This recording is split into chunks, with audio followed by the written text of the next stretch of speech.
Hi guys, and welcome back to another Sky High Simulations tutorial. This time we're featuring the DCS World F16, the Block 50 module, and we're going to be doing a cold and dark startup procedure. Full disclaimer, this is not an official procedure, nor is it endorsed by anyone other than myself. This is just my very own get you started startup procedure. We'll just have a little look around the aircraft. First thing you've always got to do is arm up your aircraft. It's just get it done, get it out of the way, then you haven't got to worry about it. Because if you start your INS alignment before you've loaded your aircraft, you're going to throw it off a bit by loading it up midway through it. So we always do that. So let's jump into the cockpit, and the first thing we're going to do is we're going to close the canopy. Now, I like to do it with the little switch here, but you can also use the Control-C keyboard shortcut. So this little switch right here, we just give that a left click and hold it down, and we're going to hear the canopy come down and lock, and the noise finishes, so we know the canopy is fully closed. We can now lock it with this yellow bar. Just left click this. Now come down to the left panel here. Behind the throttle is the electrical panel switch, and we're going to take it past battery to main power. That's 2 right clicks. And then our engine start switch, left click into the start 2 position. We always want to be using the start 2 position.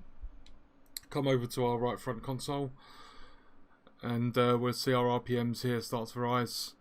Once they hit 20, what we're going to do is hold right shift and press the home button, and what that's going to do is release the throttle to the idle position.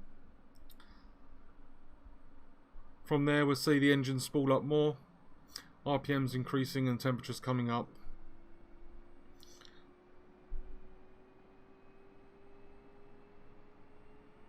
And now we have an engine start. Temperature's gonna come back down. Some instruments and stuff start to come to life. And that's the engine started. So we come back down here.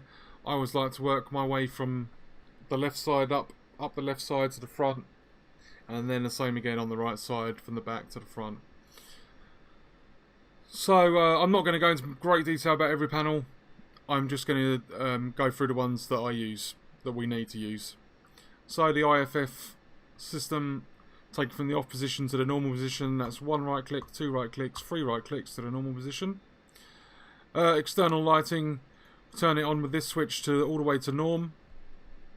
When you're airborne, if you're going into combat, by using this middle switch here, bring it all the way to off again. That will turn off any lights that you have on. So that's a quick way of doing that. Moving up, our radio panel, backup radio, just turn this on. HMD, we're going to bring that on. RWR power switch to on. Then our countermeasure system. These 2 switches to the on position, and these 2 switches to the on position. I use a manual program, but you can select here any program you wish. So I always put that knob into manual and leave it on program 1. The ejection seat arm, do that now. Of course, in real life you might not do this. As I said, this is my procedure. We do what we want. Taxi lights on, parking brake on. Continuing up the left side, there's nothing else here we want. Up to the RWR, I always like to change my mode from open to priority. And that's that complete. Move down to the right hand side here. Let's get a good view. Another full disclaimer, I usually play in VR, so but for the sake of these videos, to get it all nice and clear for you, we're doing it in just in my native resolution on my desk, on my monitor. So, avionics power. All these switches on the top row, up, mids. This is our data link system. We want to enter on. This switch apparently doesn't work, but I turn them on anyway. The GPS one does work, I believe. And this is the INS alignment. So we're going to do that straight away. I'm going to put it onto this store heading. The normal, if you put it onto norm, that's going to do your longer alignment. But with the new update, we can do stored heading alignment. And we come up to the DD panel. All we have to do now is hit enter for our latitude, drop it down, hit enter again for our longitude, Double down once more, hit enter for our starting altitude. You can see here the time's running, and this is going to go down to 10 once it hits 10. That's when we can switch our switch to the normal position. Coming back down to the panel, got our lights panel. I like to turn all my lights up, and simple left click and drag the mouse away like that to the left. All these 5 switches here on. Then moving up slightly, the radar altimeter switch all the way up, and the fire control radar switch all the way up. If you were using a targeting pod, you'd also be turning this switch on here, but we're not using one. And if you don't like the strips in the HUD, you know, down the side of the airspeed and the altitude, those tapes that run up and down, you can turn them off with this switch here by bringing it back to the off position. I don't mind them on, I leave it on. Moving up, nothing else we need to do down there. Zoom out a little bit. Next thing we come to is our backup ADI. So we just start scrolling that until the cage disappears, and we'll set it to the appropriate setting we want it on.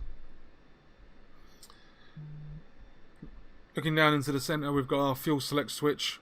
At the moment it's showing our total fuel, and it's on normal, so it's not showing us fuel in our external tanks. If we want to do that, what we do is go to external wing tanks, since we have them on, and you can see the fuel in there indicated by the needles. There's plenty in there, and the center tank, which we also have, there's plenty in there. I leave it on center tank because that's the tank that's going to drain first. Then once that's drained, I'll jettison it, bring it to the external tank, jettison that, and then back to the normal switch. Setting up the last few bits in the cockpit, turn the HUD on, and what I like to do is, using my dogfight switch, put it into missile mode, which is forward, and you can see that I've got my fire control radar on my left, which is how I want it, but on my right it's just showing me an inventory page, what missiles are ready. I don't need this, I don't use this, so I'm changing that to HSD. So when I'm in flight and I use my switch, I'm going to get my HSD up and my radar on the left, and it's all going to be good. Same again, bring the buzz switch back. Same thing again. Click the SMS button, put it back onto HSD. Bring the switch forward. Go into air-to-air mode. Same thing again. Not interested about seeing this page, so I want it on HSD. Again, bring that out of air-to-air mode, and air-to-ground mode we're not using, so I don't need to set everything up on there. As we can see on the DED now, the INS is ready. We've got a 10, 3.2 minutes of elapsed, 3.3 now. So we go back down to our avionics power panel, and we're going to turn this INS switch to the nav position. And that is our aircraft up and running, ready to taxi. I hope that's been a good video for you guys. You've learned a few bits. Always glad to help, and I'll see you next time. Thanks.